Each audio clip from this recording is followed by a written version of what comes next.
take a nickel, turn it to a dime. You can turn my face into a smile anytime. You're a shining star, day and night. You're a shining star in my heart, alright.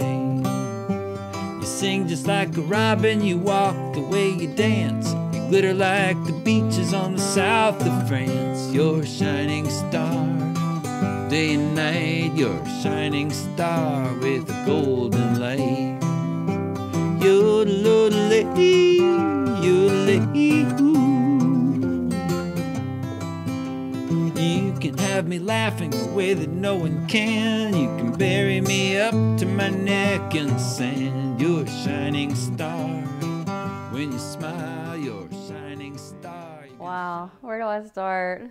She's an amazing firecracker of a little girl. She's 26 months old, probably this week, actually, March 22nd, it's about May 22nd.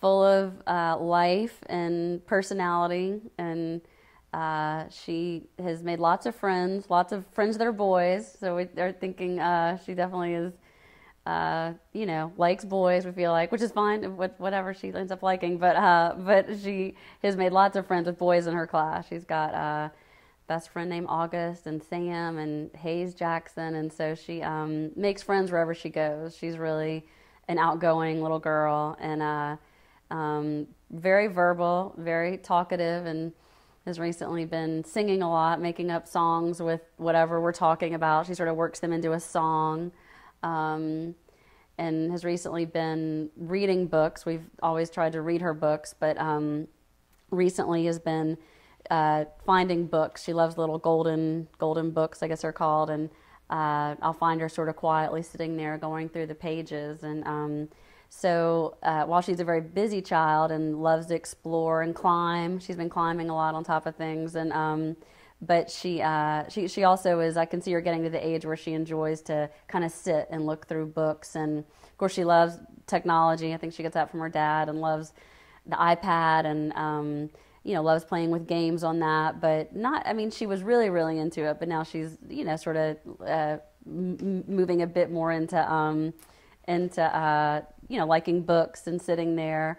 We were just talking this morning about some of the songs she's been singing, about songs she's been making up.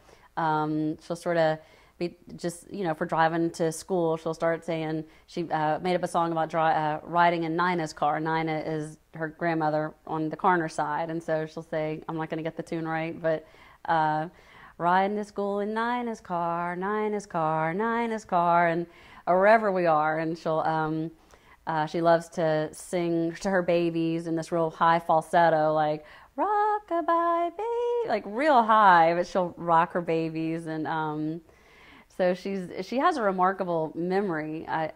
One thing I've noticed is one book that one of our friends just gave us is, I remember it when I was a child. It's called The Monster at the End of the Book, and it's Grover, and the whole book he's sort of saying, please don't turn any more pages, please, please don't. And he builds a brick wall, and you turn the page and you've broken the brick wall down, and he does ropes, and he gets more and more you know, agitated, like don't turn any more pages, and it's Grover at the end of the book. And so it was really funny, because when we first got it, I was reading it to her, and I was being very dramatic and saying, please, please don't.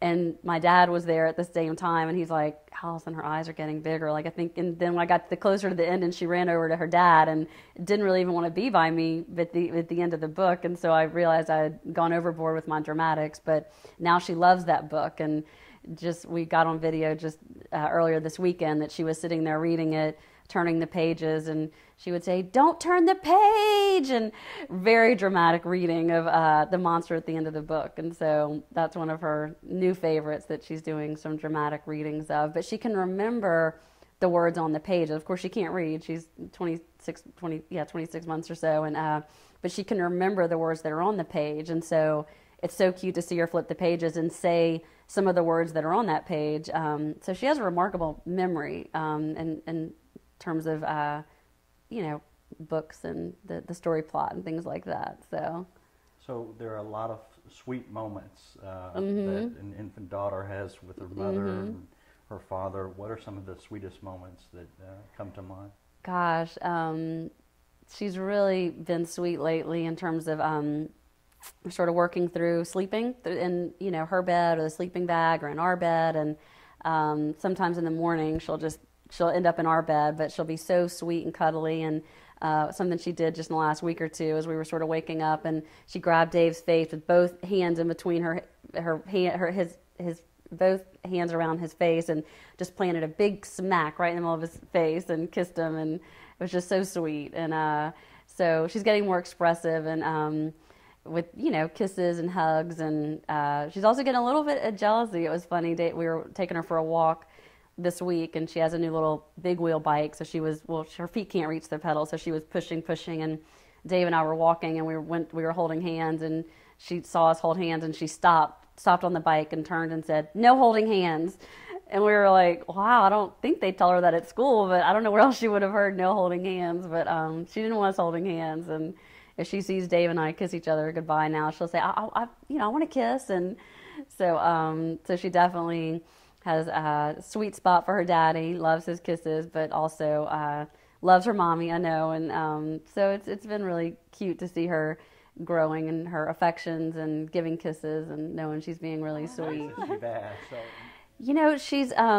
She's really a good child. I mean, she rarely, she's 2, so she's still figuring out how to express herself. And but I'm noticing that, for example, sleeping in her own bed all night, that's something we're working on, or sleeping in the sleeping bag all night. And so, like this past week, we had a night where she was in our bed and on the sleeping bag and back and forth. And so the next morning, I was saying, it's really important you stay in the sleeping bag all night. It's just really, really important. And she just said no, just very softly but firmly, no, that she was not going to do that. And so, of course she'll pitch a fit periodically, but I'm noticing that she has a kind of quiet, determined way of telling us no. And so, that's probably the latest sort of thing. We're trying to figure out how you deal with a child that's not, so defiant or pitching fits or doing anything like that. I mean, she by and large is really happy. I mean, there's places she loves to go, like the donut shop or go to the park, and sometimes leaving those places can be a transition. But it's not like she. I mean, I can't even recall like all these times when she's really bad. But it's been funny to see her sort of learn how to tell us no and disagree in a very mature but certain way, I guess. So Like her mom. maybe so, I don't know, or maybe like her dad, I don't know.